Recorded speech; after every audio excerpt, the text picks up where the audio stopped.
Hello fellow Unreal Engine artists, designers and developers, and welcome to another installment of this Landscape Auto Material series. In today's episode we're going to be looking at adding ambient occlusion into our material so that you can see the extra detail in shadows and crevices of your textures. So let's get straight into it. Today we're going to add ambient occlusion to our Landscape Auto material, and we already have the textures for this when we did the displacement. So you can see in our material instance here, for the ground texture we have this desert outback ground dirt, and the texture for displacement also had ambient occlusion and roughness in. So ORD means occlusion, roughness, displacement. So if I open that up and just highlight the red channel only, this is the channel that has the ambient occlusion, and you can see that where it's white nothing changes, but where it gets darker, this is the self-shadowing that occurs in the sort of nooks and crannies, the crevices, and it just adds a little bit more detail to the shadowing. So certainly worth adding in there, and we're already sampling the texture for the displacement, so we may as well make use of this channel as well. So we'll do ambient occlusion in this episode, and then in the next episode we'll add the roughness in there as well. So let's close that down and we'll go into our landscape material. Now if you're, just go back to the landscape. If you're seeing a big chunk of grass on one side of your mountain, that's because in the last episode we created a bespoke grass mask, and probably should have copied the material before we did that. So we need to back out that change. So go into your landscape material if you haven't done so already, and just before the runtime virtual texture section, you've probably got an extra couple of elements here, a couple of nodes here, which added the grass mask in there. So if you just take those out and return it to the landscape layer blend between the auto material, the path and the road. And also you may need to go down to your landscape grass type and physical materials section, and you may have the grass mask plugged in here on the mid-low layer. So if you restore it back to the original view that you see here, then we'll be back to square one with this material. Okay, with that said, let's start creating the ambient occlusion section of the material. So the first thing we need to do is we need to go into the landscape material, and the section where we'll be adding this is in our good old MF create layer material function, where most of the work is done on this material. So if you double click to open that up, I've already got it open here, and this is where we got to before.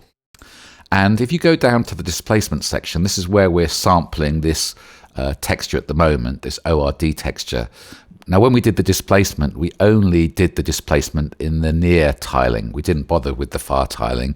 So I think the first thing we ought to do is we ought to correct that so that we're actually doing the same as we're doing for the normals and the base color here, which is to sample the near and the far, and then to blend them based on the depth mask. So let's just fix that first of all, and then we'll be well placed to add ambient occlusion later on. So first thing I'm going to do is I'm going to try and get this back into the same format or the same structure as the other elements.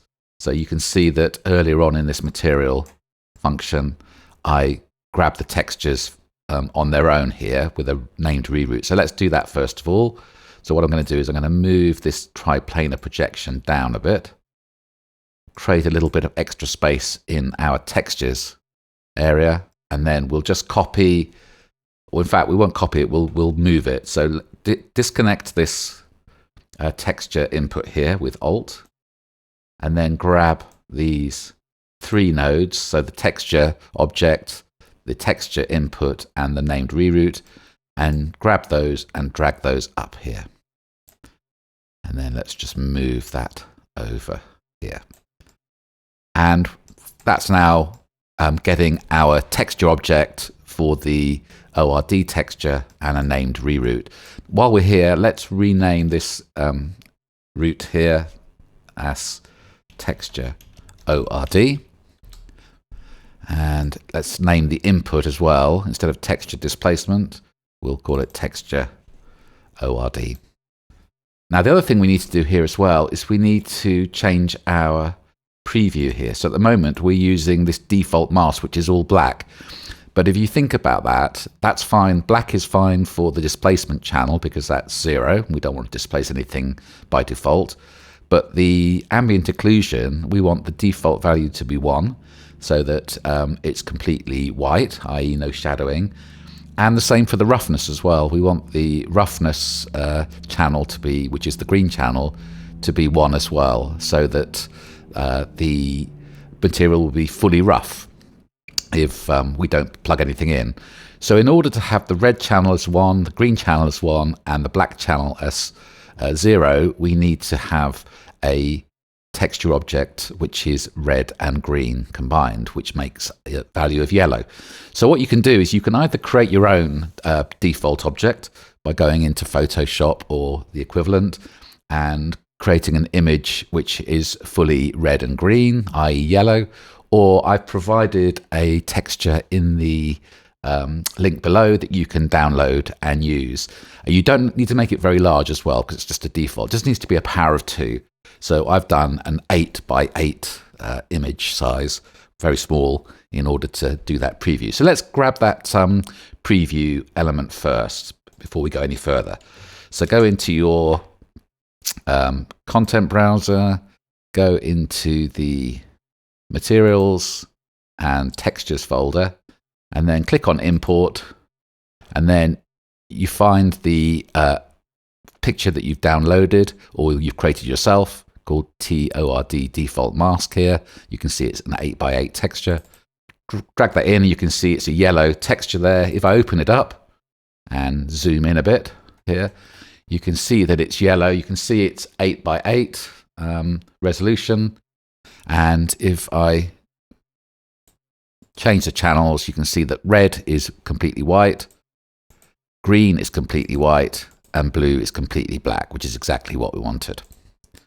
So that's why it's looking yellow there. So that's fine. That's ready to use. And now go back to your texture object that's plugged into the preview, texture ORD, and change this default mask. Actually, let's just do something else as well. Go back into that image that you imported and just make sure that the compression settings here are set to masks. And you'll notice that the sRGB flag here is unchecked now. So that just means it's a linear color, which is treating each value as 0 to 1 with no curves there. So make sure you do that as well.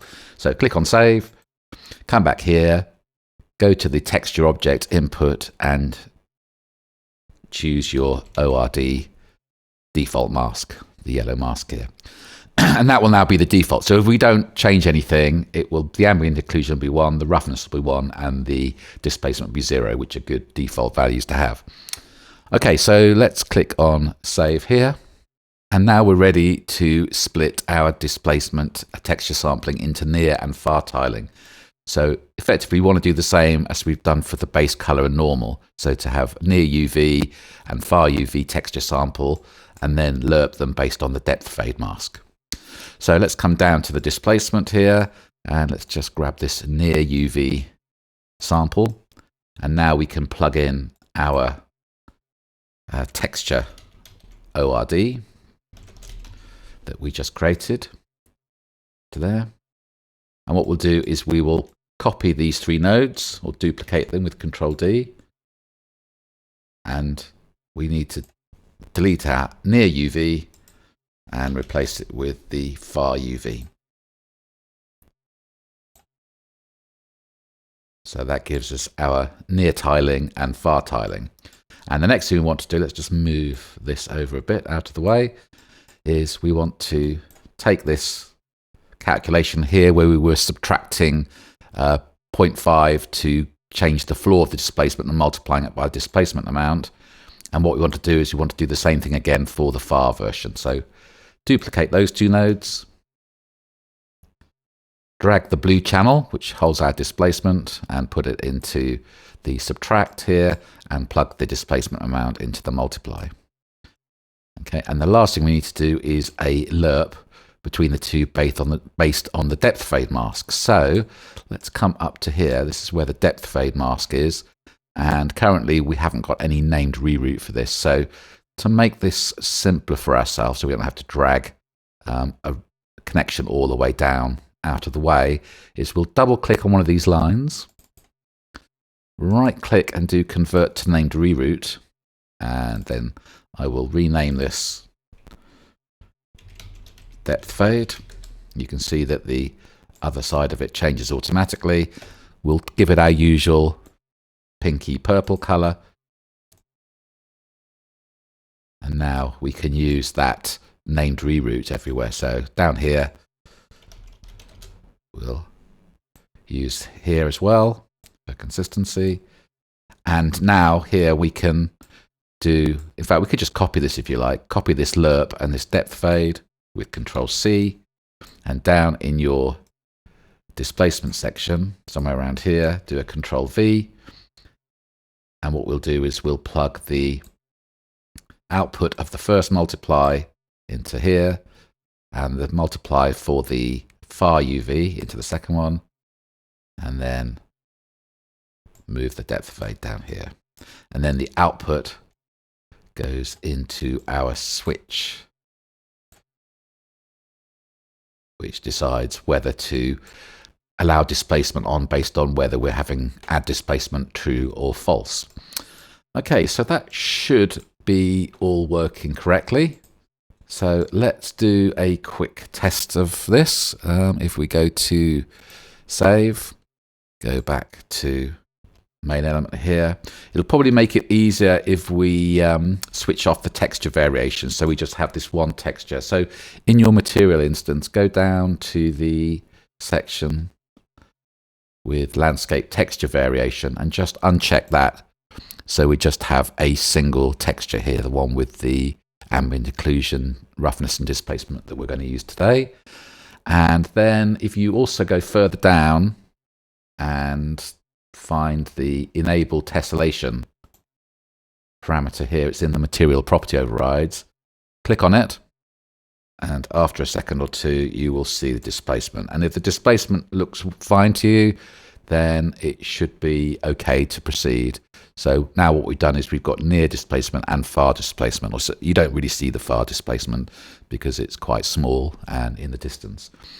So you probably want to then switch your tessellation off just to save some power in your PC while you're developing, and then we can move on and now add the ambient occlusion. Okay, so now we're back in our create layer material function, and in our displacement section we can now drag off these red and green channels to get the ambient occlusion outputs. So let's take the red output from the near UV, and we'll create a named reroute declaration node and call it near AO. And we'll do the same from the red channel of the far UV sample and call that far AO. And we'll select both of those and make them purple. So now we have the ambient occlusion outputs for near tiling and far tiling, and where I'm going to work with these is up above the base color tiling. You'll see why in a minute. So somewhere up just above here, I will grab the near AO reroute, then I will select the far AO, and then I will select the depth fade reroute.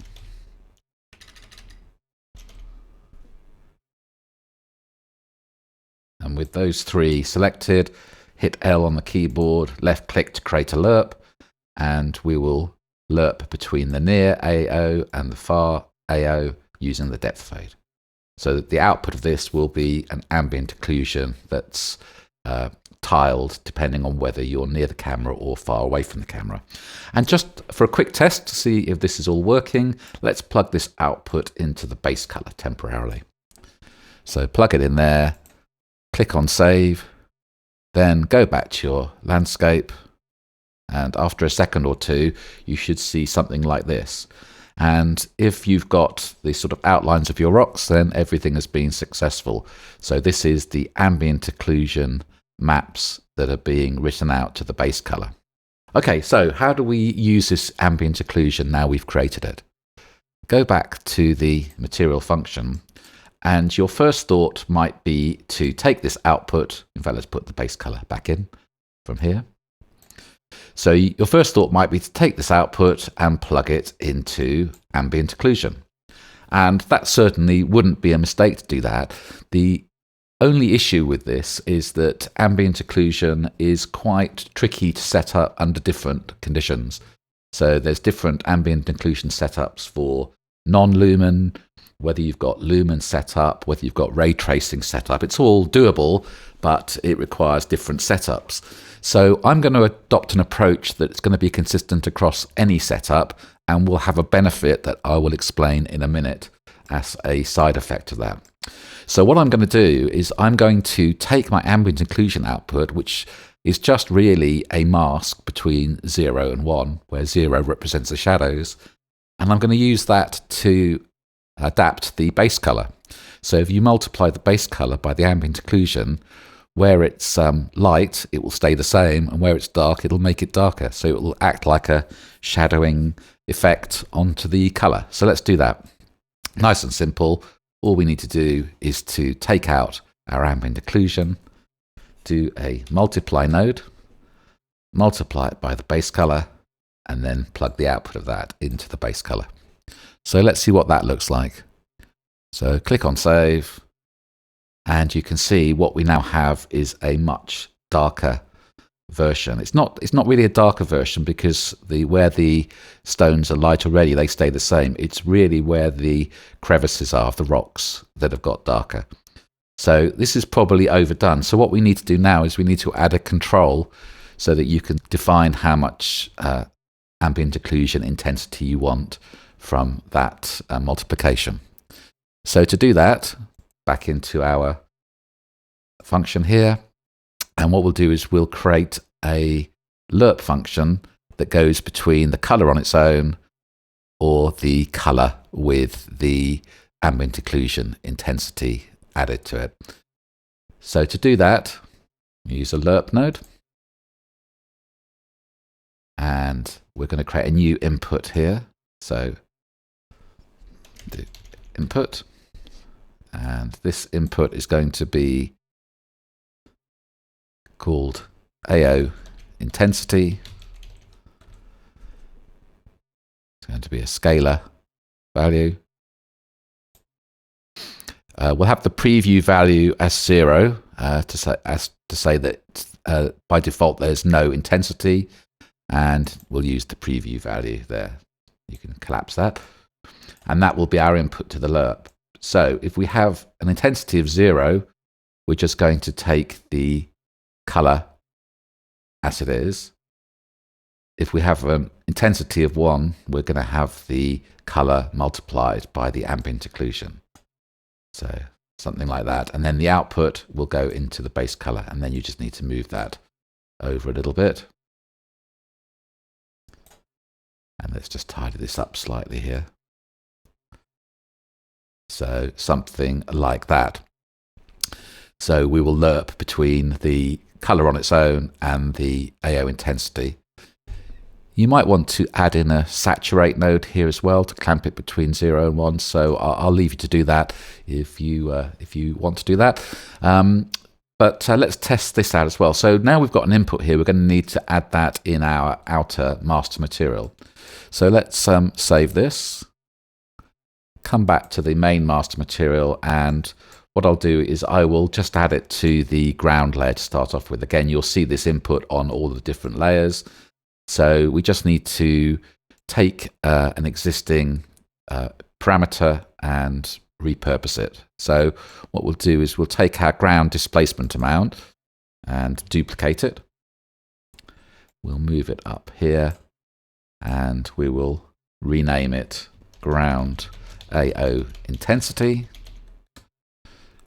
We'll have a value of 0 by default and plug that into the ambient occlusion intensity.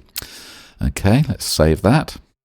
And once it's recompiled the shader, that should be back, because it's got a default value of 0, that should be back to how it looked before. But if you now scroll up to the top of your material instance, you see there's this new parameter here. So if we change the ground AO intensity to 1, it goes to our fully ambient occlusion version, just like we saw before. But now we can have values in between this. So you could have, say, 0.5, because that may be a bit too much. Even that might be a bit too much, so you can do 0.3. But you've now got control over the shadowing intensity with the ambient occlusion control. Now, I was going to tell you the main benefit of this approach of multiplying it by the base color rather than having to go through plugging it into the ambient occlusion and setting it up. If I put this fully on so you can see that the ambient occlusion is there, the main benefit of this is that we can now use this in our runtime virtual texture as well. Because by default, the runtime virtual texture doesn't have an ambient occlusion attribute.